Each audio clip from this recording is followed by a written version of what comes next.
प्रशासक महामहिम बनवारीलाल पुरोहित जी, चंडीगढ़ की महापौर श्रीमती सरबजीत कौर जी,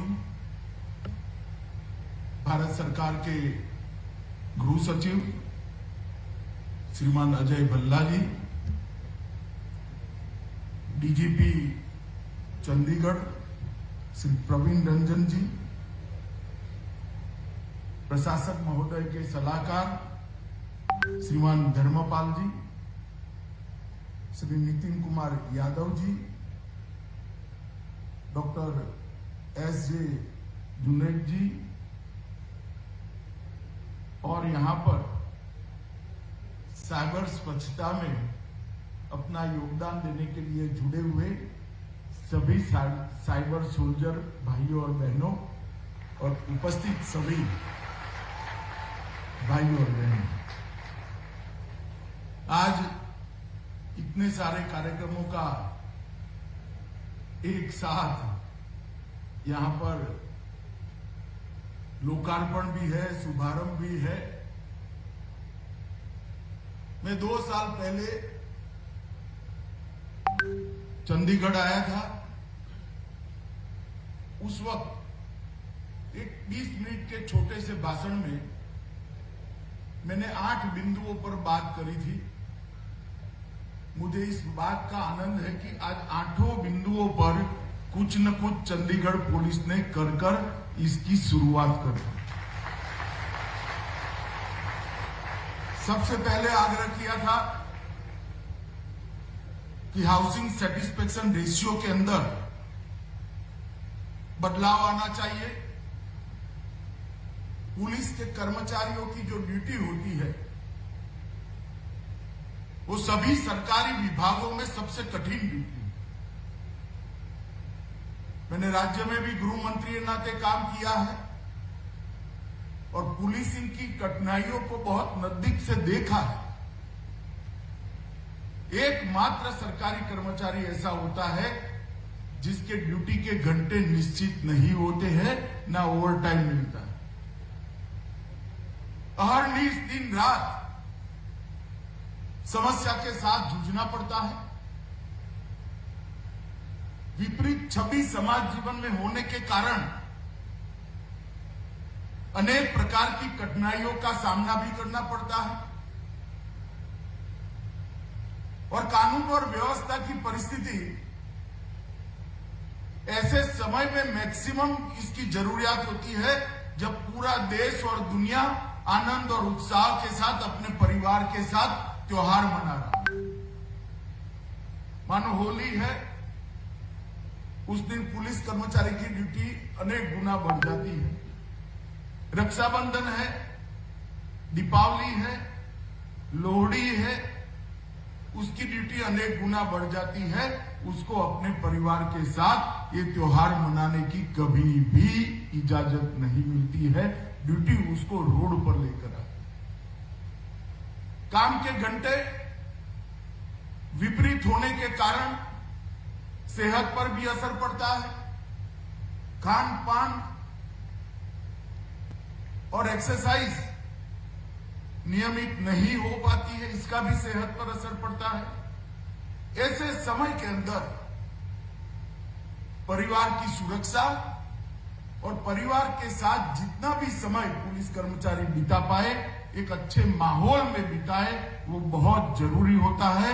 मुझे आज बहुत आनंद है कि लगभग 1560 परिवारों को अलग अलग स्तर पर उसके घरों की स्थिति है, उनके निवासों की स्थिति है और काफी लोगों को आज उसका निवास मिल भी गया है।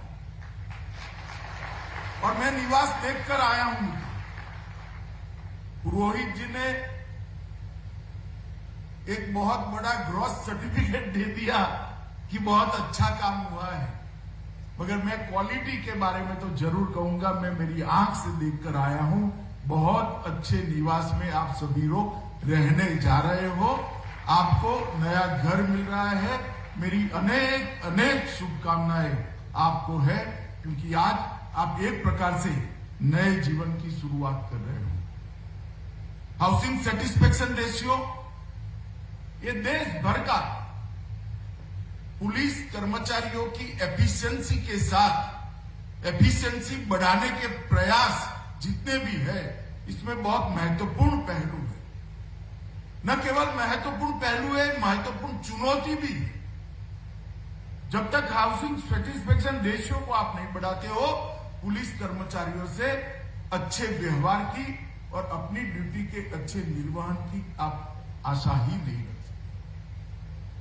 मुझे बहुत आनंद है कि चंडीगढ़ प्रशासन ने इस काम को बहुत मन से लिया और लगभग 1560 अलग अलग प्रकार के आवासों का निर्माण का काम हाथ में लिया है। आज 350 के आसपास लोगों को इसका घर भी अलॉट कर दिया गया है। दूसरी बात मैंने कही थी कि जब तक टेक्नोलॉजी का उपयोग इन्वेस्टिगेशन और डेटा स्टोरेज और इसके एनालिसिस विश्लेषण के आधार पर नहीं करोगे, विश्लेषण के लिए नहीं करेंगे, तब तक अपराध पर नियंत्रण असंभव है। क्योंकि जब तक क्लासिफाइड डेटा नहीं होता है, इसके एनालिसिस के बगैर अपराध नियंत्रण की कोई रणनीति ही नहीं बन सकती। जब तक अन्वेषण को, इन्वेस्टिगेशन को आप स्पीड के साथ नहीं कर सकते हो, अपराध पर नियंत्रण ही नहीं पा सकते हो।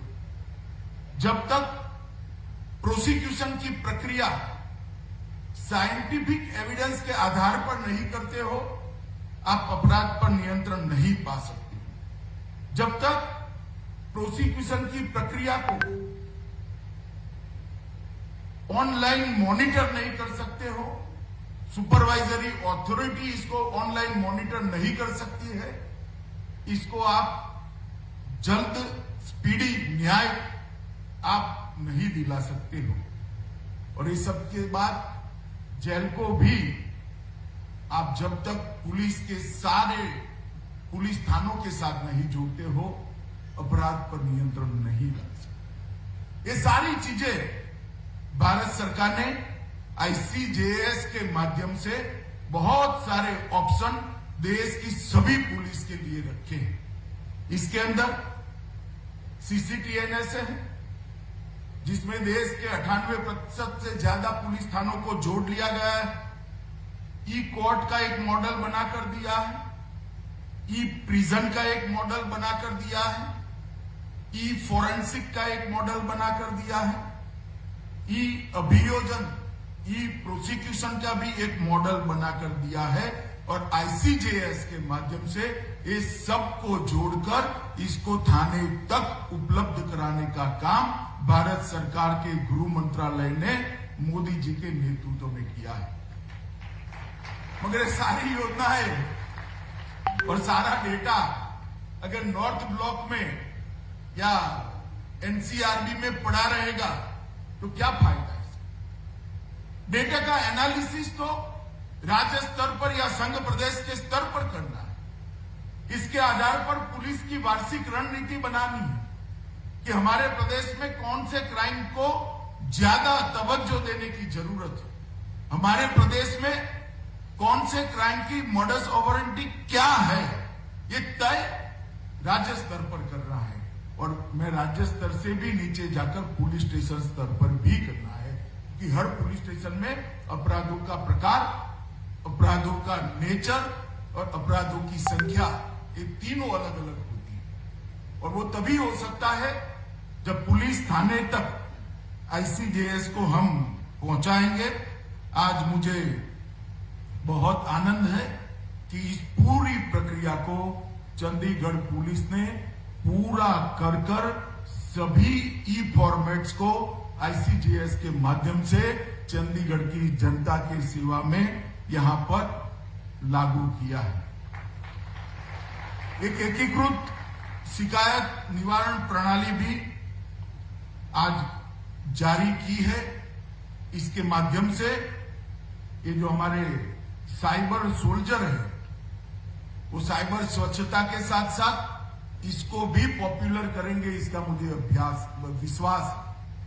और मैं प्रवीण जी को कहता हूं कि साइबर सोल्जर को ये सारा CCTNS हो या हमारा ICJS हो या एकीकृत शिकायत निवारण प्रणाली हो, इसका भी प्रशिक्षण साथ साथ देकर लोगों की जागरूकता के लिए उनको मदद करनी पड़ेगी।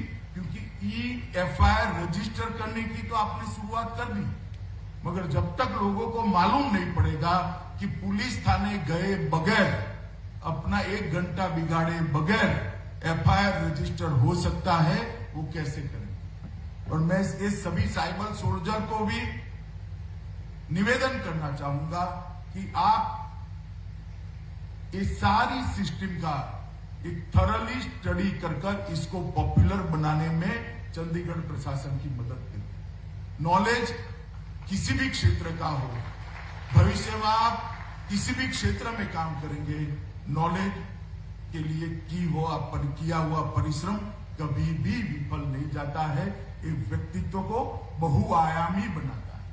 और आपके लिए इतनी युवा अवस्था में चंडीगढ़ प्रशासन ने आपको सिलेक्ट किया है, साथ में जोड़ा है, आपकी ट्रेनिंग हो रही है, तो मुझे लगता है कि इसके साथ साथ आपने भी ये सारे कामों को करना पड़ेगा। नेशनल फॉरेंसिक साइंस यूनिवर्सिटी और चंडीगढ़ प्रशासन के बीच में, चंडीगढ़ पुलिस के बीच में एक MOU हुआ है।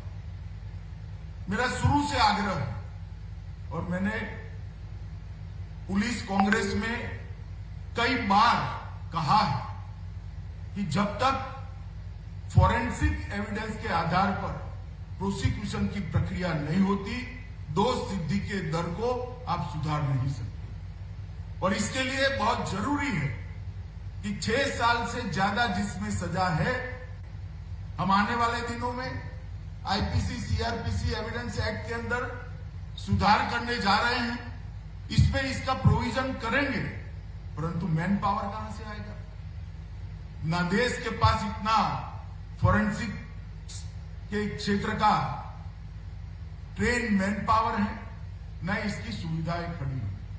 परंतु जब कभी भी शुरुआत करते हैं, दिक्कतें तो रास्ते में आती ही है और दिक्कतों का रास्ता ढूंढना होता है।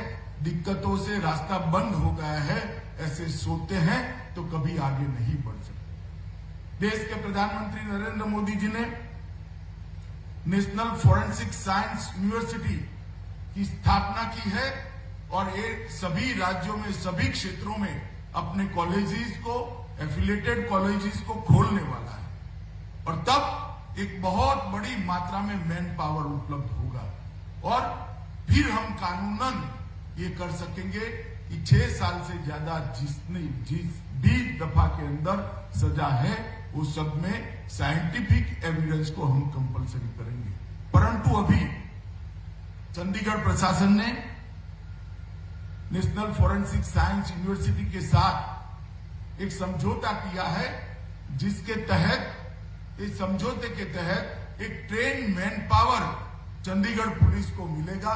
जो बच्चे वहां से पास आउट होंगे, BSc होंगे, MSc होंगे, कोई फॉरेंसिक के कोई एक क्षेत्र में एक्सपर्ट होंगे, वो चंडीगढ़ पुलिस के साथ सहयोगी बनेंगे और चंडीगढ़ पुलिस अपनी FIR में इनके अन्वेषण, इन्वेस्टिगेशन में इसका उपयोग भी करेगी और प्रोसिक्यूशन में भी इसका उपयोग करेगी। मुझे विश्वास है इससे चंडीगढ़ पुलिस का दोष सिद्धि का दर है, उसको बहुत बड़ी मात्रा में सुधारने में चंडीगढ़ पुलिस को फायदा होगा। मित्रों, आज चंडीगढ़ पुलिस का फ्लेवर बदलने के लिए मोटरसाइकिल और गाड़ियों का एक बहुत बड़ा दस्ता, आधुनिक संचार सुविधाओं से लैस दस्ता आज दिया गया है।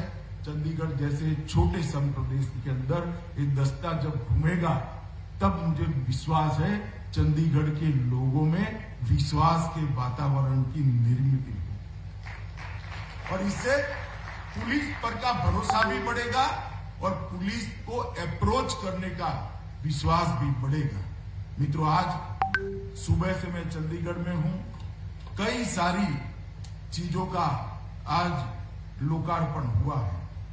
आज मैं इतना ही कहना चाहता हूं कि चंडीगढ़ केंद्र शासित प्रदेश होने के साथ साथ पंजाब और हरियाणा का राजधानी क्षेत्र भी है। यहां की कानून और व्यवस्था की स्थिति का असर एक संघ प्रदेश और 2 राज्य तीनों जगह पड़ता है। अगर यहां पर चंडीगढ़ पुलिस कोई एक मॉडल खड़ा करती है तो स्वाभाविक रूप से हरियाणा और पंजाब पुलिस को भी इसका फायदा होता है। और आज ये जो नई शुरुआत हुई है, इससे न केवल चंडीगढ़, इसके साथ साथ हरियाणा और पंजाब पुलिस को भी फायदा होगा, इसका मुझे बहुत विश्वास है।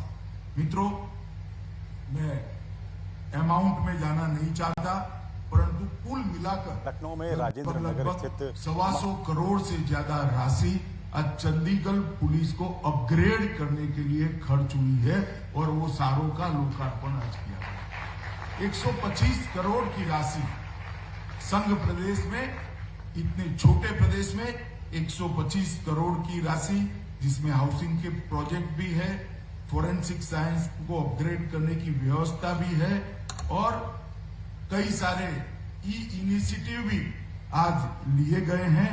इससे मुझे लगता है कि बहुत बड़ा फायदा आने वाले दिनों में संघ प्रदेश को होने वाला है। आज एक मानवता का और काम हमारे प्रशासक महोदय बनवारीलाल पुरोहित के तत्वाधान में हुआ है। जिन्होंने भी कसमय अपनी जान गंवाई है, वो सारे परिवारों की चिंता करते हुए उनको धनराशि भी उपलब्ध कराई जा रही है और उनके परिजनों को नौकरी देने का काम भी हो रहा है। मैं मानता हूं कि ये बहुत जरूरी है, क्योंकि जो जवान ड्यूटी पर तैनात है उसको ये विश्वास होना चाहिए कि प्रशासन चट्टान की तरह मेरे पीछे खड़ा है। आज मैं चंडीगढ़ प्रशासन के सभी कर्मचारियों को एक शुभ समाचार भी देना चाहता हूं कि आज से चंडीगढ़ प्रशासन के सभी कर्मचारियों की सेवा की शर्तों को केंद्रीय सिविल सेवाओं के साथ जोड़ने का निर्णय भारत सरकार ने। इससे बहुत बड़ा फायदा आप लोगों को होने वाला है। एक सबसे पहले तो आपकी सेवानिवृत्ति की वय बढ़ जाएगी, 58 की जगह 60 हो जाएगी। शिक्षा के साथ जुड़े हुए सभी कर्मचारी अधिकारी जो है, शिक्षा संस्थान के शिक्षक, प्रोफेसर, शिक्षण संकाय के सभी का निवृत्ति का आयु 65 हो जाएगा और बाल शिक्षा के भत्ते के भी आप लोग हकदार हो जाएंगे। और महिला कर्मचारियों के लिए चाइल्ड केयर के लिए 1 साल की जगह 2 साल की छुट्टी भी इसके अंदर शामिल है। बहुत समय से ये मांग चंडीगढ़ प्रशासन के कर्मचारी अधिकारियों की थी। आज मोदी जी ने ये बहुत बड़ा फैसला दिया है। कल ही इसका नोटिफिकेशन निकल जाएगा और आप लोगों को नए महीने से, नए फाइनेंशियल ईयर से इसका फायदा मिलना भी शुरू हो जाएगा। मित्रों, जब से नरेंद्र भाई की सरकार बनी है, केंद्र में भारतीय जनता पार्टी की सरकार बनी है और मोदी जी देश के प्रधानमंत्री बने हैं, अनेक क्षेत्रों के अंदर आमूलचूल परिवर्तन करने की शुरुआत, परंतु देश की इंटरनल सिक्योरिटी को स्ट्रेंथी बनाने के लिए, देश की इंटरनल सिक्योरिटी को समस्या विहीन बनाने के लिए और सारी दशकों से चली आई हुई समस्याओं को निर्मूल करने के लिए मैं मानता हूं कि 7 साल में जितना काम हुआ है, इतना 75 साल में कभी नहीं हुआ। चाहे नक्सल प्रभावित क्षेत्र हो, चाहे कश्मीर हो, चाहे उत्तर पूर्व का नॉर्थ ईस्ट का थिएटर, सभी जगह पे जो आतंकवादी ग्रुप्स और हथियारी ग्रुपों के क्लैशेस की घटनाएं थी, उस पर एक प्रभावशाली नियंत्रण हमारे सोल्जरों ने, हमारे सुरक्षा कर्मियों ने प्रस्तावित किया है और ये संदेश कड़ाई के साथ भेजा है कि देश के नागरिक चाहे नक्सलवाद क्षेत्र में रहते हो, चाहे कश्मीर में रहते हो, चाहे उत्तर पूर्व के अंदर नॉर्थ ईस्ट में रहते हो, इनकी जिंदगियों के साथ खिलवाड़ न करने का किसी को अधिकार नहीं है, किसी को भी बख्शा नहीं है। और इसके परिणाम स्वरूप नक्सलवादी घटनाओं में बहुत बड़ी कमी आई। उत्तर पूर्व में ढेर सारे हथियारी संगठनों ने भारत सरकार के प्रोएक्टिव स्टेप को स्वीकार करते हुए भारत सरकार के साथ समझौते किए हैं। 9,000 से ज्यादा हथियारी उग्रवादियों ने सरेंडर कर अपने आप को कानून के हवाले किया है। मित्रों, 9,000 से ज्यादा परिवार आज आराम के साथ कानून पर भरोसा कर अपने आप को सरेंडर किए हैं। और कश्मीर के अंदर भी आतंकवादी घटनाओं पर नकेल कसने में सुरक्षा बलों ने एक प्रभावशाली नियंत्रण प्रस्तापित किया है। इसको आंकड़ों को देखकर हमारे विरोधी भी नकार नहीं सकते। मोदी जी के नेतृत्व में आंतरिक सुरक्षा की जितनी भी चुनौतियां ये सभी को न केवल एड्रेस किया गया है, इसके परिणाम लाने का भी काम किया है। मैं चंडीगढ़ में खड़ा हूं, मुझे मालूम है कश्मीर से लेकर चंडीगढ़ वाया चंडीगढ़ हरियाणा तक नारकोटिक्स से पूरी जनता परेशान है। परंतु मैं आप सभी को एक बात कहना चाहता हूं कि जो मोदी सरकार ने अभियान चलाया है 2021 में 75 साल में रिकॉर्ड नारकोटिक्स और उनके रैकेट चलाने वाले को पकड़ने का काम नरेंद्र मोदी सरकार ने किया है। और मुझे पूरा भरोसा है आने वाले 2-3 सालों के अंदर नारकोटिक्स के खिलाफ हमारी लड़ाई हम चरम सीमा पर ले जाएंगे और किसी को इजाजत नहीं होगी हमारी युवा पीढ़ी को बर्बाद करने की, आने वाली नस्लों को नशे के अंदर नशे के गर्त में डुबोने की किसी को इजाजत नहीं होगी। ये नरेंद्र मोदी सरकार का एक दृढ़ निश्चय है। मित्रों, ढेर सारे काम आंतरिक सुरक्षा के क्षेत्र में हुए हैं, मैं इसमें ज्यादा आपको कहना नहीं चाहता। पुलिस कल्याण के बारे में भी, चाहे कोई भी सशस्त्र बल हो या यूटी के संघ प्रदेश की सारी पुलिस के कल्याण की बात हो, सबको नरेंद्र मोदी जी ने बहुत अच्छे तरीके से एक मानवीय दृष्टिकोण के साथ पुलिस कल्याण को गृह विभाग का एक महत्वपूर्ण अंग बनाया। मित्रों, ये साल, क्योंकि यहां ज्यादातर युवा बैठे हैं, ये साल जो है हमारा आजादी का 75वां साल। मैं भी आजादी के बाद ही पैदा हुआ, मगर आप जब पैदा हुए हैं तब आजादी का माहौल भी नहीं। हमारी युवा पीढ़ी को इतिहास को पढ़ना चाहिए और इसीलिए आजादी के संघर्ष को युवा पीढ़ी को रूबरू कराने के लिए मोदी जी ने तय किया है ये वर्ष आजादी के अमृत महोत्सव के वर्ष के रूप में मनाया जाएगा और हमारे देश भर के युवाओं को आजादी प्राप्त करने के लिए जो कड़ा संघर्ष हमारे पुरखों ने किया है वो संघर्ष से परिचय कराया है। आजादी ऐसे ही नहीं मिली, नामी अनामी कई लोगों ने अपने जीवन का बलिदान दिया, कई लोगों ने अपनी ओजस्वी तेजस्वी कैरियर को समाप्त कर आजादी के आंदोलन की लड़ाई के अंदर कूद पड़े और कई लोगों ने अनेक प्रकार के जन जागृति के काम कर देश को आजाद कराने के लिए बहुत बड़ा आंदोलन किया, तब जाकर ये देश अंग्रेजों की गिरफ्त से बाहर आया। आज जो युवा स्वाभाविक रूप से अनेक प्रकार के अधिकारों के लिए सोच रहा है, वो हम सोच इसलिए रहे हैं कि हम आजाद भारत के अंदर श्वास ले रहे हैं। हमारे संविधान ने आपको ये अधिकार दिया है, परंतु ये अधिकार आपको मिला है, इसके लिए कितनी कड़ी मशक्कत, कितना कड़ा संघर्ष, कितना बड़ा त्याग और कितना बड़ा बलिदान करना पड़ा है, वो हम सबको जरूर सोचना चाहिए, उसको याद भी करना है। यहां जो युवा बैठे हैं, मैं उनको कहना चाहता हूं कि हमें आजादी के लिए लड़ने का मौका ईश्वर ने नहीं दिया।